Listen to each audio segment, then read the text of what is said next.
யார் என்னை கைவிட்டாலும் இயேசு கைவிட மாட்டார்.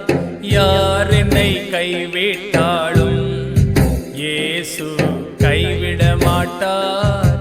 கைவிட மாட்டார், கைவிட மாட்டார், கைவிடவே மாட்டார்.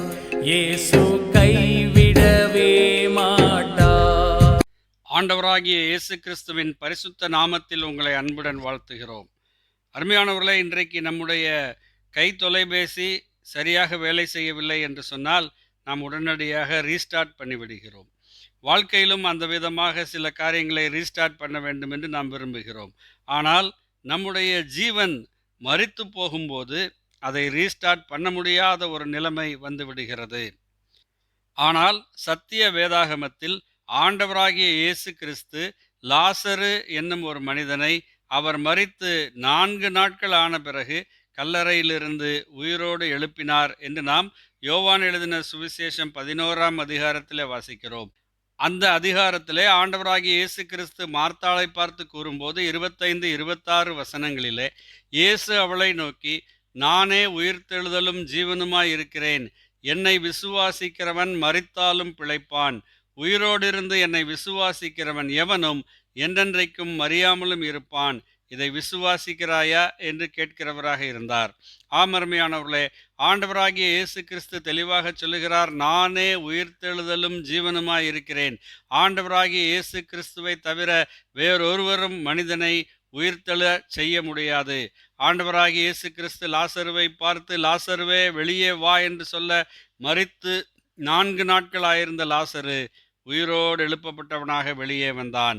1 கொரிந்தியர் 15ஆம் அதிகாரம் 20ஆம் வசனத்திலே அப்போஸ்தலனாகிய பவுல் எழுதுகிறார், கிறிஸ்துவோ மரித்தோரிலிருந்தெழுந்து நித்திரை அடைந்தவர்களில் முதற்பலனானார்.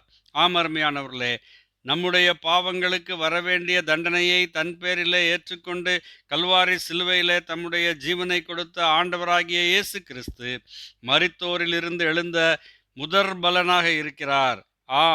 கல்வாரி சிலுவையிலே தம்முடைய ஜீவனை நமக்காக கொடுத்த ஆண்டவராகிய இயேசு கிறிஸ்து பல பாடுகளைப்பட்டு அவமானங்கள், நிந்தைகள், துக்கங்கள், வேதனைகளை சகித்து நமக்கு வரவேண்டிய தண்டனையை தன் பேரிலே ஏற்றுக்கொண்டு அந்த பயங்கரமான கொடூரமான மரணத்தை ருசி பார்த்து அடக்கம் பண்ணப்பட்ட கிறிஸ்து 3ஆம் நாளிலே உயிரோடு எழுந்தார். மரித்தோரிலிருந்து உயிரோடு எழுந்தவர்களிலே அவர்தான் முதற்பலனானவராக இருக்கிறார். அவரை விசுவாசிக்கிற எல்லாருக்கும் அந்த நித்திய ஜீவனை அருளி செய்கிறேன் என்று அவர் வாக்குத்தத்தம் பண்ணியிருக்கிறார். அவருடைய நாமத்தின் மேல் விசுவாசம் உள்ளவர்களாய் அவரை ஏற்றுக்கொண்டவர்கள் எத்தனை பேர்களோ அத்தனை பேர்களும் நித்திய ஜீவனை பெறுவார்கள் என்று வேதம் சொல்லுகிறது. அருமையானவர்களே, நித்திய ஜீவன் என்பது இந்த உலகத்திலே வாழும் நாட்களிலே நம்முடைய பாவங்கள் மன்னிக்கப்பட்டு தேவனுடைய கிருபையினாலே நாம் நித்திய ஜீவனை பெற்றுக்கொள்வோமானால் இந்த உலக பிரகாரமான சரீர பிரகாரமான மரணம் நமக்கு நித்திரையாக இருக்கும். இங்கே நித்திரை அடைகிறவர்கள் எப்படி மீண்டும் எழும்புவார்களோ அதே போல மனிதர்கள் மீண்டும் உயிரோடு எழும்பி தேவனோடு கூட நித்தியம் நித்தியம் வாழுவார்கள். அருமையானவர்களே, இந்த பெரிதான சிலாக்கியம் இன்றைக்கு இலவசமாய் கிடைக்கிறது. நீங்கள் இதை பெற்றுக்கொள்ள வேண்டுமானால் ஆண்டவராகிய இயேசு கிறிஸ்துவில், அவருடைய பலிமரணத்தில், அவருடைய உயிர்த்தெழுதலில் விசுவாசம் வைக்க வேண்டும். இயேசு கிறிஸ்துவின் இரத்தம் சகல பாவங்களையும் நீக்கி நம்மை சுத்திகரிக்கும் என்கிற சத்தியத்தை நீங்கள் உணர்ந்து ஆண்டவராகிய இயேசு கிறிஸ்துவிடத்திலே வருவீர்களானால், ஆண்டவரே என் பாவங்களை மன்னியும் என்று அவரிடத்திலே நீங்கள் கேட்பீர்களானால் உங்கள் பாவங்களை மன்னித்து உங்களுக்கு நித்திய ஜீவனை தருகிறார். நித்தியம் நித்தியம் அவரோடு வாழலாம். இந்த பாக்கியத்தை பெற்றுக்கொள்ள தேவன் உங்களுக்கு அனுகிரகம் செய்வாராக. ஆமேன். நன்றி.